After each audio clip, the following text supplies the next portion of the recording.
Hey guys, welcome back to another video here on Toned In Entertainment, where we love pop culture. Today, it's time for another comic book review, and today's review is from DC Comics, and it's Dark Knight's Death Metal, issue number 1. Now, I've listened to some viewer feedback, and some people have suggested that instead of me just saying yes or no to recommending it, that I actually give a number score. So today's comic book review will be the first number score, and I will be doing that moving forward. But for now, let's get on with the review.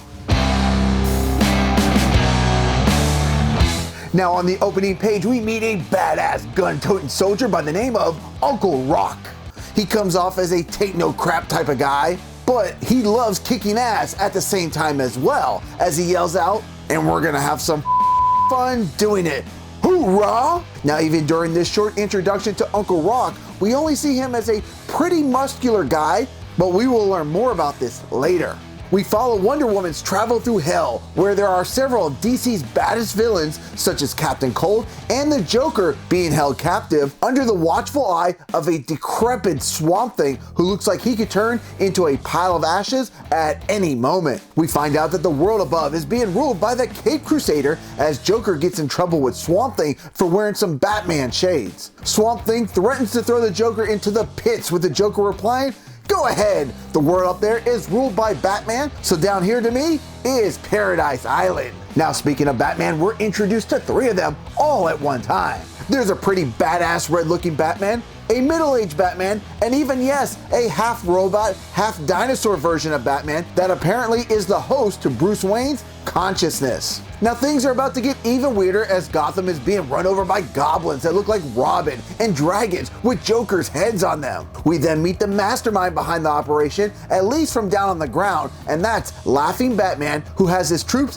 at attention, which include alternate versions of Harley Quinn, Aquaman, Batman, and his children, the Robin Goblins. And while Laughing Batman has been running the show from the ground, he's been under the orders of Perpetua, who's on a rampage of destroying one Earth after another. Without giving too much away, another Batman shows up with a little help of Zatanna and brings some very unusual friends along to do battle with even more unusual enemies. And while we don't learn much here, in this issue we do get a small preview that in deep space, Lobo will be making his presence known very soon. Against the advice of Swamp Thing, a desperate Wonder Woman takes a journey down to what can be best described as a cold wasteland, where she's greeted by a battered and worn down Wally West, aka The Flash, who appears to be holding on to some inner demons, as he tells Wonder Woman, "If I could erase everything I've done, I would." Now over this 2-page spread, it's really well drawn out and thought out, and we get some real deep insight into how Perpetua orchestrated her master plan, with her ultimate goal of creating a multiverse with no memory, one that would live forever in a self-renewing loop of its own importance. As Wonder Woman and the Flash try to formulate some type of plan, they are infiltrated by the Laughing Batman, who gives Wonder Woman an ultimatum. Help him and her friends can live in peace, but go against him and they will suffer. But proving that this Batman is not as clever as the Batman we all know and love, Wonder Woman sees an opportunity and strikes.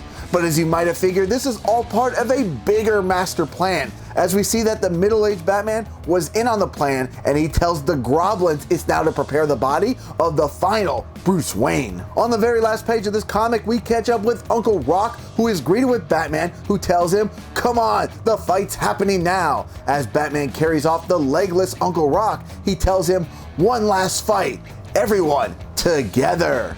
Now on a scale of 1 to 10, I'm gonna give Dark Knight's Death Metal, issue number 1, a 9. This was such a really great and fun read. I really love the art style and the characters, and the way DC is taking like beloved characters that we know and really shaking things up and putting them into this like weird multiverse. I really did enjoy issue number 1, and I cannot wait to check out issue number 2. Now, have you guys read issue number 1 of Death Metal? Leave me a comment below. Let me know what you guys think. And guys, make sure you subscribe here to Toned In Entertainment for future videos.